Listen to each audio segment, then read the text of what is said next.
हमारे प्रधानमंत्री प्रचंड जी के जो बेटे थे वो मेरे बेस्ट फ्रेंड समझिए, मेरा भाई समझिए, मेरी जान समझिए आप। पूरी फैमिली मेरे बहुत क्लोज है, पर इसमें कोई विवाद करने वाला कोई मुझे नहीं लगता कि कोई बात था कि जैसे अगर मेरी किसी का दोस्ती है, इसका मतलब ये नहीं है कि मेरे पिताजी या मेरे दादाजी दिल्ली जाके सरकार बना रहे हैं। इसका कोई लेना देना नहीं था इसके साथ। ये तो आप लोग एजेंडा खड़ा कर रहे हैं इसको।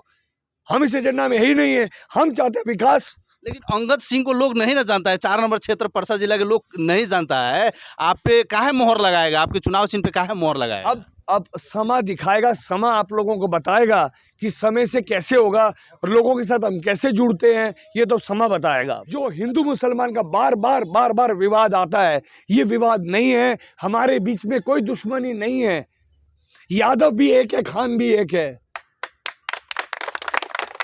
यादव भी एक है, खान भी एक है। उनके घर में हम सेवैयां भी खाते हैं और वो दिवाली के रूप में हमारे घर में आके भी खाना खाते हैं। अब यहाँ पे तो लोकल लैंग्वेज भोजपुरी चलती है। ठीक बात। आप तो भोजपुरी बोलने नहीं आता है। नहीं आता है तो बोलने नहीं भोजपुरी में कैसे वोट मांगिएगा? वोट दिल से मांगा जाता है, काम से मांगा जाता है। थोड़ा भोजपुरी बोलते हैं कि नहीं बोलते? थोड़ा नहीं बोलते हैं, बहुत बढ़िया से बोल ले कर रही हम। हाँ। अब हमारा जितना स्टाफ बा सब वो इधर ही का बा नहीं हमरा, तो इतना वो बात ना बा हमरा, समझ लेना।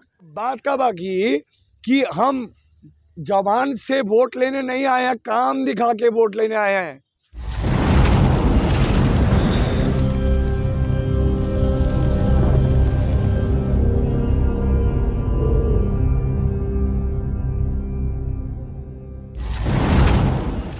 नमस्कार दर्शकबिन, हम बानी राधे श्याम पटेल। रुआ लो देख रहल बानी घंटाघर टीवी। अब बीरगंज में एक शख्स आइल बानी, यहाँ के आगे पीछे अभी 50-100 आदमी घूम रहल बा, देख रहल बा। अभी हमनी के पावर हाउस के लगे जोन गुरुद्वारा बा सिख धर्मावलंबी लोग के, वहाँ माथा भी टेकनी है। यहाँ के परिचय एक चीज़ और बा कि जे अब यहाँ के परसा जिला के क्षेत्र नंबर 4 में चुनावी सरगर्मी बढ़ावे आ गई बानी। MP के कैंडिडेट के तैयारी कर रहल बानी, जौन की अभी कुछ दिन से सामाजिक संजाल में ट्रांसपोर्ट व्यवसायी के जौन किंग मानल जाला नेपाल के, प्रीतम सिंह के नाती बानी अंगद सिंह। उम्र यहाँ के 39 साल भइल। कहीं ना कहीं 60-70 साल पहले नेपाल में जौना बेरा माल सामान ढुवानी करे खातिर ट्रक टैंकर इंडिया से जब आयल पंजाब हरियाणा से, वो बेरवा से ही सिख धर्मावलंबी समाज के नेपाल में प्रवेश होता। यहाँ लगन के अपन अस्तित्व पहचान कायम हो रहा बा। नेपाल के प्रधानमंत्री प्रचंड के पिछिलका भारत दौरा के क्रम में प्रीतम सिंह के ऊपर ब्लेम लागल कि इंडिया के यहाँ के एजेंट हैं, इंडिया के दलाल हैं और नेपाल में गवर्नमेंट बनावे खातिर यहाँ के भूमिका रहेला। प्रीतम सिंह अभी कंट्रोवर्सी में घेराइल बानी। यह क्रम में यहाँ से मुलाकात भइल, तो आई हमनी के यहाँ से बातचीत छेड़ल जाओ। सबसे पहले आपको बहुत बहुत स्वागत है, नमस्ते। बहुत बहुत धन्यवाद आप लोग सबका कि आप लोग मीडिया लोग सब मेरे पास आए। आप जनता लोगों का मेरे का बहुत बहुत धन्यवाद करता हूँ मैं।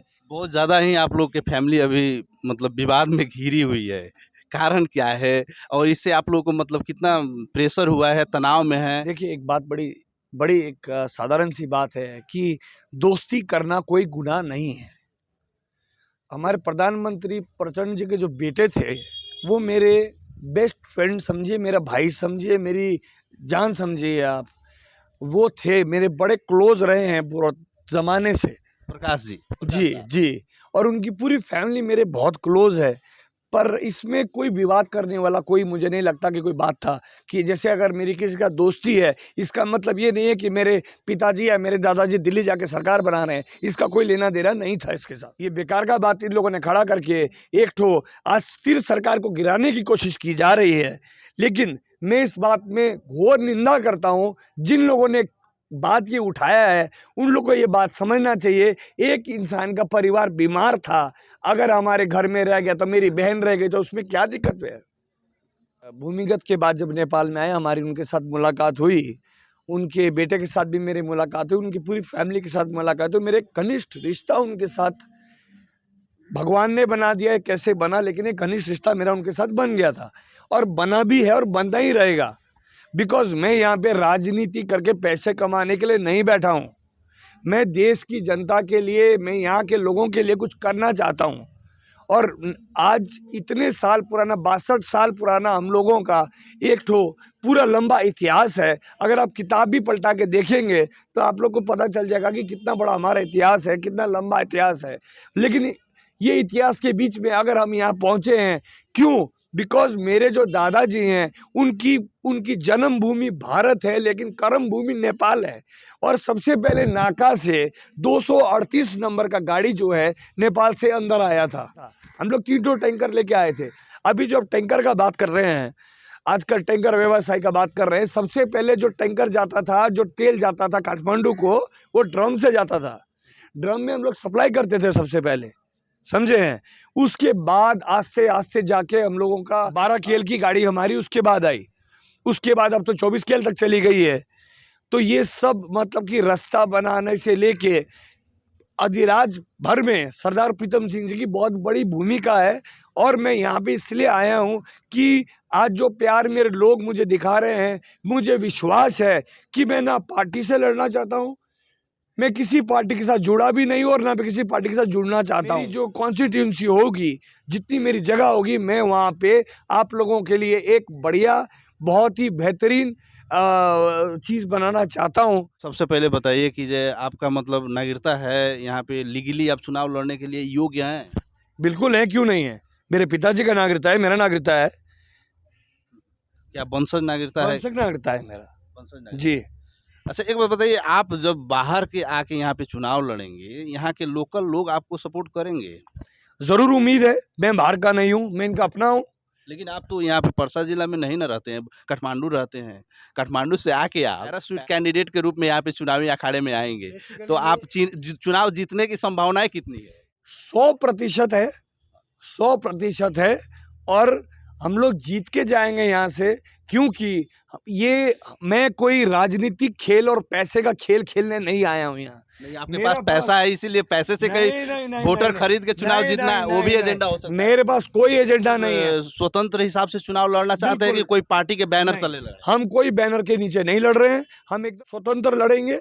और संपूर्ण रूप से हम, अगर भगवान ने दुआ दी, आज गुरुद्वारा में भी आए हैं, सबसे पहले शुरुआत यहीं से की है।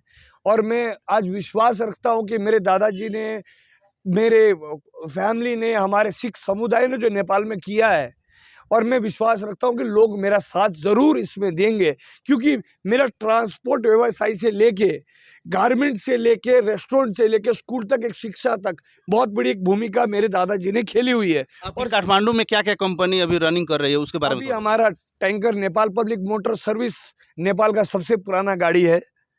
हमारे पास बसेज हैं, हमारा मॉडर्न इंडियन स्कूल है, हमारा स्टेपिंग स्टोन स्कूल है, रूपीज इंटरनेशनल स्कूल है, जीएचपी स्कूल हमारा बीरगंज में भी है, और दावतें खास करके रेस्टोरेंट है। और जिसमें मैंने खास करके लिखा है दिल्ली से लाहौर तक, क्योंकि मैं ये भारत में भी हिंदू मुसलमान का विवाद को बंद करना चाहता हूँ। अच्छा बताइए, चुनाव जीतने के लिए परसा क्षेत्र में कितने वोटर हैं? कुछ डाटा तथ्यांक स्टडी, कुछ केस स्टडी करवाए हैं?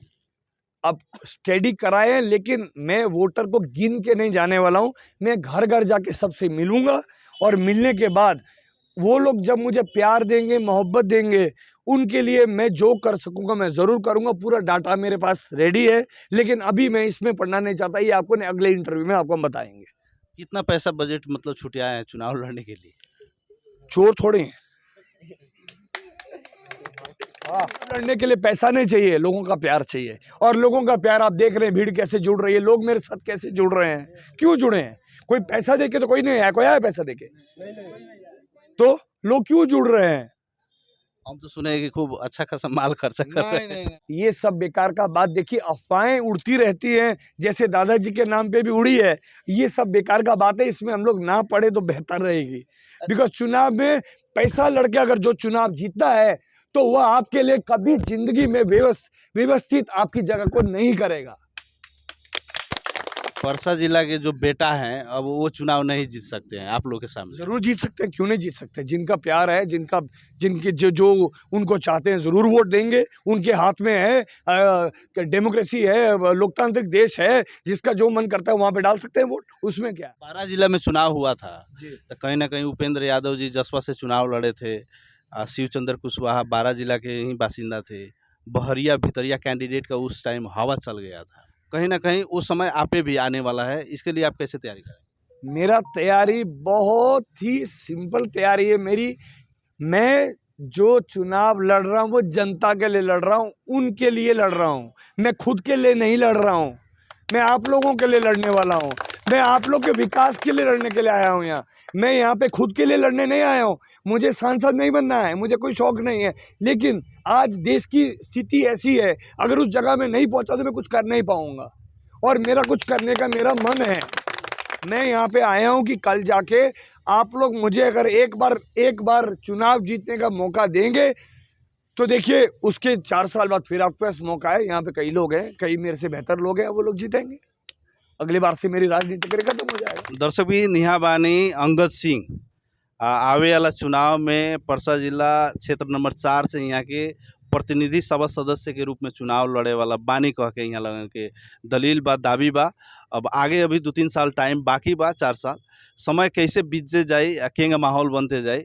बातचीत करने ओकरा खातिर बहुत बहुत धन्यवाद। Thank you. धन्यवाद, बहुत बहुत धन्यवाद करता हूँ। मैं आप लोग सबका धन्यवाद करता हूँ। मैं मीडिया को, साथियों को बहुत बहुत धन्यवाद करता हूँ कि आप लोगों ने मेरा साथ दिया है।